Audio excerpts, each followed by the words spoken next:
ਕੀ ਨਾਮ ਤੁਹਾਡਾ? ਕੀ ਨਾਮ ਹੈ?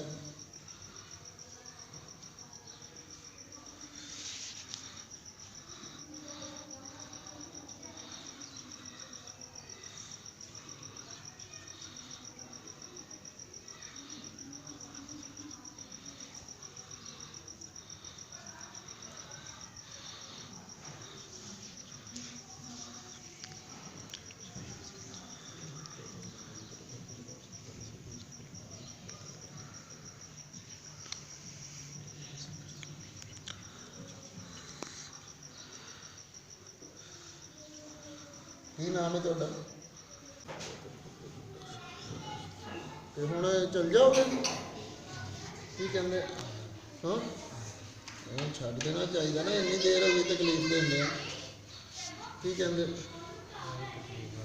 ਹਾਂ ਤਕਲੀਫ ਆ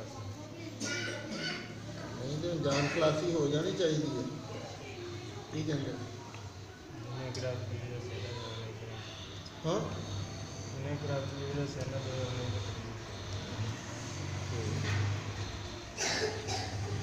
ਸਿਰ ਦੀ ਜਗ੍ਹਾ ਤੇ ਦਰੂਦ ਸ਼ਰੀਫ ਨਾ ਦੇ ਦਈਏ ਤੁਹਾਨੂੰ ਪੜ੍ਹਨ ਨੂੰ।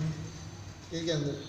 ਹੈਂ ਦਰੂਦ ਸ਼ਰੀਫ ਪੜ੍ਹ ਕੇ ਤੁਹਾਨੂੰ ਬਖਸ਼ਣੇ ਹੈ, ਖੁਦ ਵੀ ਪੜ੍ਹਿਆ ਕਰੋ ਦਰੂਦ ਸ਼ਰੀਫ। ਕੀ ਕਹਿੰਦੇ? ਹੈਂ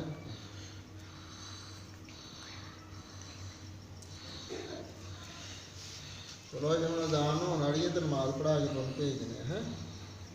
ਕੀ ਕਹਿੰਦੇ? ਨਹੀਂ ਨਮਾਜ਼ ਪੜ੍ਹਿਆ ਕਰੋ ਨਾ। ਤੇ ਕਿੰਨੀ ਦੇਰ ਤੋਂ ਨਾਲ